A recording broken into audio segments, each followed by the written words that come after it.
가평 방향으로 저녁의 돌파구를 터서 미군의 양 날개에 위협을 주긴 하였지만 저녁의 기본 전황은 별 진전이 없고 상대의 살상도 많지 않았다.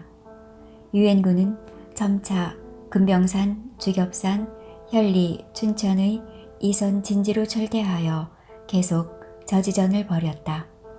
벤 플리트는 리지에의 전술을 철저히 준수하여 하룻밤에 최대 30km만 철수하였으니 인민지원군이 하룻밤에 진격하는 최대 거리가 30km라고 계산하였기 때문이다.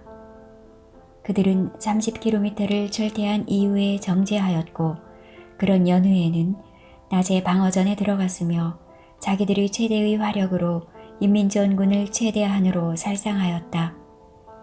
날이 어두워지면 다시 상황을 보아 일단 후퇴하였다. 이때쯤 벤 플리트는 알고 있었다. 인민지원군이 공격작전 지속기간은 한계가 있다는 것을. 4월 26일 인민지원군은 계속하여 유엔군이 종심을 향하여 진격하였고 그날로 금병산, 현리, 가평 등 그들이 제2전 진지까지 점령하였다. 4월 28일은 우익 제19병단이 국사봉, 오금리, 백운대 지구를 점령했다. 이때 이북인민군 제1군단은 오금리에서 한국군 제1사단의 1개 대대에 타격을 주어 인민지원군을 도왔다. 종로의 제3병단은 자일리, 부평리 지구로 진격하였고 좌익의 제9병단은 진벌리, 충령산, 청평리, 가평, 춘천지구로 진격했다. 이날 미군 주력은 서울을 사수하고 북한강, 수양강 이남으로 철수하여 조직방어를 펴고 있었다. 미 기병 제1사단은 명령을 받고 전 사단이 서울에 도착하여 서울 주위에 밀집 화망을 펴고 있었다. 화망은 대포와 비행기로 이루어졌는데 인민지원군이 공격을 시작하자 포병은 중대마다 3,000발의 포탄을 발사하였고 공군은 28일 하루에만도 서울 격전지에 39차례나 출격하여 맹폭을 가하였다. 이러한 화력의 장벽은 태평양 전사에서도 일찍이 유례를 찾아볼 수 없는 것이었다. 그런데 이때 인민지원군은 서울을 완전히 점령할 계획은 아니었다. 실은 그때 벌써 최전선 부대의 탄약과 식량이 바닥나고 있었던 것이다. 4월 29일에 펑도아이 사령관은 전 전선에서 공격을 중지하라고 명령을 내린다. 이것으로서 제5차 전역 1단계는 51년 4월 22일에서 29일까지 만 7일간 계속되었다. 7일은 바로 일주일로서 리지에이가 말하는 소위 주일 공세였던 것이다. 이제는 미군이 중국 지원군의 전략을 들여다보고 있었다. 전시우롱 기자가 타전한 기사는 상해 대공보를 위시하여 세계사회주의 국가신문에 보도되어 이번에도 승리라고 자축하였으나 알고 보면 결코 승리라고 인정할 수 없는 싸움이었다. 펑도아이는 전시우롱에게 시우롱, 이번 전역은 결코 성공한 전역이 아니에요. 왜 승리라는 기사를 내보냈지? 승리지요. 대대적인 승리는 아니지만 저는 승리라고 생각합니다. 아니요. 그것은 시우롱이 잘못 본 거요. 이번 1단계 전역에서 적을 2~3만 명 섬멸하기는 했지만 우리의 손에도 막대하오. 우리의 많은 약점이 노출된 전역이었어요. 그러나 대패는 아니지 않습니까? 대패는 아니지만 종합적으로는 우리의 손해가 더 커요. 역사에서는 이번 전역은 우리의 패배라고 기록할 것이요. 다음부터는 정확한 보도를 하도록 해요. 알겠습니다. 그러나 우리의 사기를 저하하는 기사는 신중히 내보내겠습니다. 어떤 일이 있어도 미 침략자들이 만행을 미화할 수는 없지요. 특히 신화사 기자들이 대대적인 승리로 기사를 내보낸 것 같습니다. 지금 조선 전선에 신화사 기자만 20~30명은 상주하고 있습니다. 사실 이상 더 좋은 것은 없어요. 펑도아이는 따뜻한 시선으로 전시우롱을 보았고 전시우롱은 사랑 가득한 눈으로 펑도아이를 쳐다보았다. 벤 플리트는 인민지원군의 공격이 끝나자 기자들에게 이번은 중공군의 1차 실패한 진공이었다 라고 단정하여 말하였다. 인민지원군은 전선을 남쪽으로 50에서 80km까지 밀고 내려가 유엔군이 38선을 넘어 차츰 북으로 올라오는 진공의 기세에 제동을 걸었다. 그러나 공격은 쉽지 않았고 우회 작전도 번번이 저지당했다. 미군은 차차 저항하였고 질서 있게 후퇴하였으며 전 전선에 걸쳐 평행으로 남쪽으로 후퇴함으로써 전선의 어느 국부라도 쳐들어가기가 쉽지 않았다. 물론 이번 전역은 준비기간이 촉박했다는 데 관계가 있다. 특히 제3병단은 밤낮을 가리지 않고 조선 전선까지 와서 즉시 전장에 투입되었기 때문에 전투 준비가 미비하였다.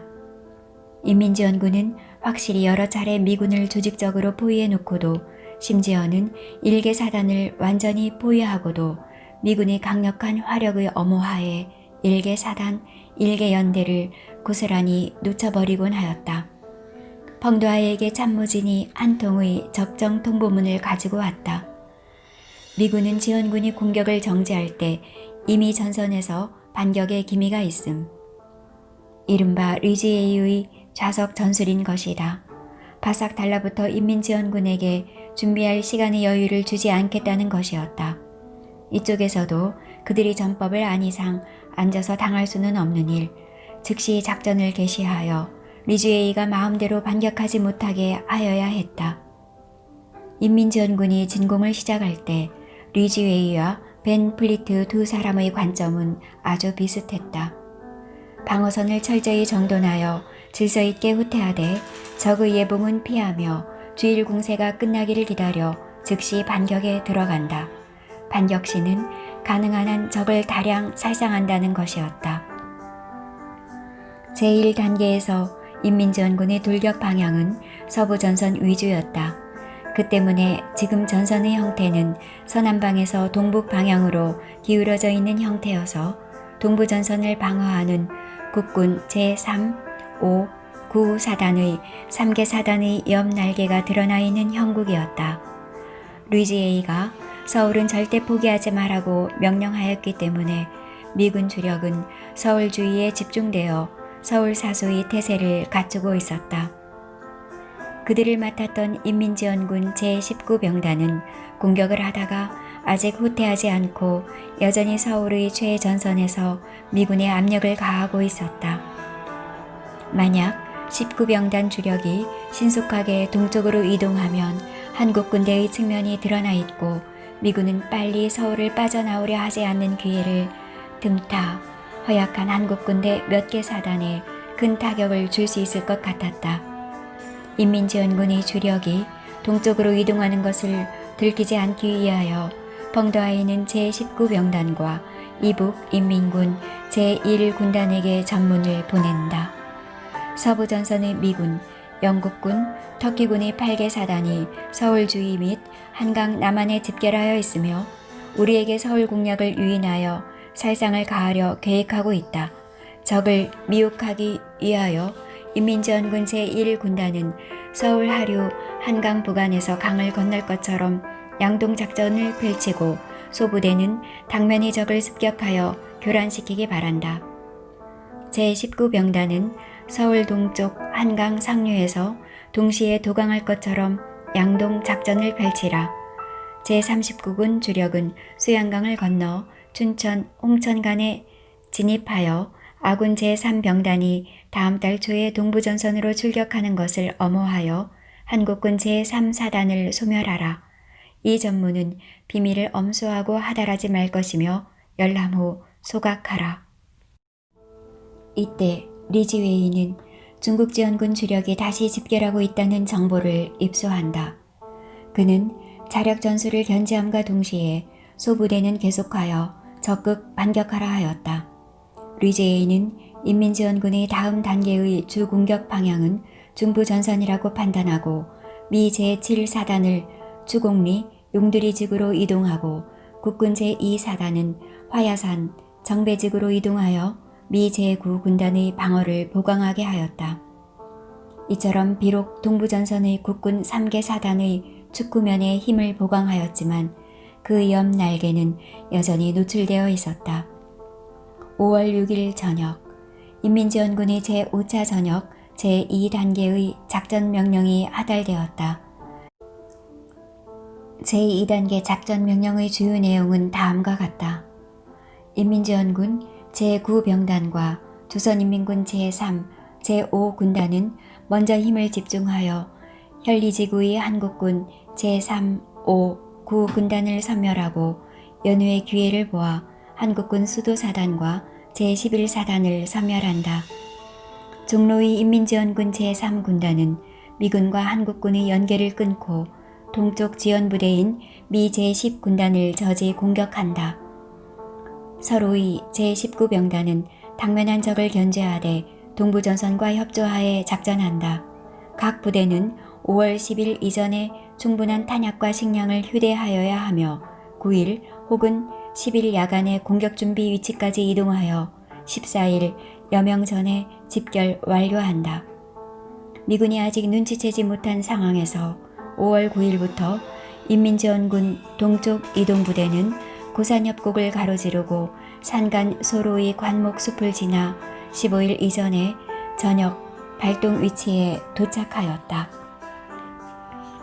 드디어 5월 16일 오후 6시 해질 무렵 제5차 전역의 제2단계 공세가 시작된다. 인민지원군 돌격부대는 공격 명령에 따라 신속하게 그들이 방어선을 돌파하기 시작하였다. 주력부대가 동으로 이동하기 위하여 서울 방향으로 향하던 제19병단은 서울을 강공하려는 형세를 취하였다. 조선인민군도 최대의 양동작전을 벌여 6천 병사를 동원하여 한강을 건너려 하자 미군은 초긴장을 하였다. 최전선에는 인민지원군 제64군단의 소부대가 부단히 미군과 소규모 전투를 벌였다. 그 사이에 제3병단과 제9병단은 16일 하룻밤 사이에 방어선을 돌파해 동부전선으로 깊숙이 파고들었다. 그중 인민지원군 제12군단과 제27군단 그리고 조선인민군 제5군단은 한국군 제3군단을 공격하면서 동시에 보급로인 오마치 고개를 점령했다. 한국군은 이미 여러 차례 후퇴한 경험이 있어서인지 마치 인민지원군의 공격을 기다렸다는 듯이 빠르게 후퇴하였다. 제3군단이 포위당하자 군단장 유재홍은 부단장을 대리로 지정한 후 군단을 버리고 비행기로 도주하였다. 변명은 작전회의에 참석하기 위하여라고 했지만 그것은 거짓말이었다.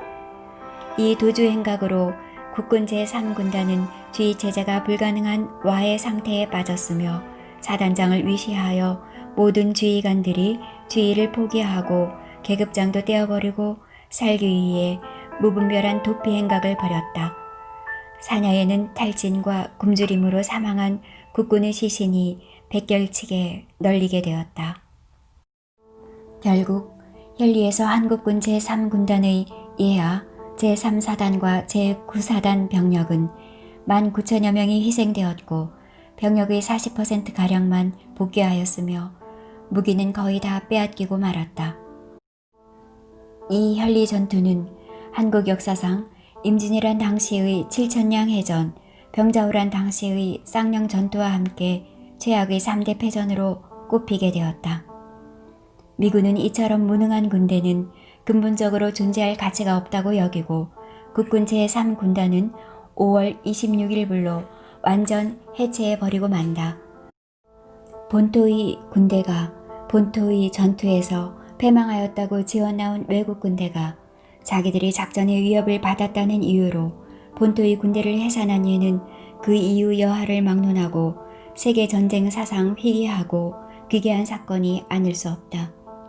미군은 한 걸음 더 나아가서 한국군 제1군단을 제외한 모든 군사사령부를 해체하고 조그만 재량권마저 다 빼앗고 일체의 작전 지휘권을 미군 장성에게만 부여하였으며 제1군단과 육군본부도 지휘선상에서 제외하고 미군 사령부에서 직접 지휘를 하달하였다. 리더성이 사단장으로 있는 제35사단은 가리산 주봉을 공략한 연후에 주간 작전까지 견지하며 예정 지점으로 나아가 홍양도로를 차단하는 임무를 완성하였다. 그러나 제35사단은 공격 중의 손실이 막대하였다. 부사단장 차이치롱, 작전과 부과장 리차우펑, 제105연대 부연대장 차우체 위안 등 지휘관들도 사망하였다. 홍천 북쪽 자은이는 원래 한국군 제5사단의 방어진지인 줄 알았는데 상대를 접촉해보니 미 제2사단 23연대의 2개 대대와 불란서 대대가 진을 치고 있었다.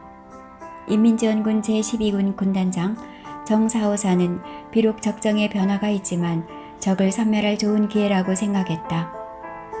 단 제35사단은 연속적인 공격으로 힘이 소진되어 있었기 때문에 오직 제34사단의 1개 사단 병력만으로는 자언리의 상대를 섬멸하기가 버거웠다.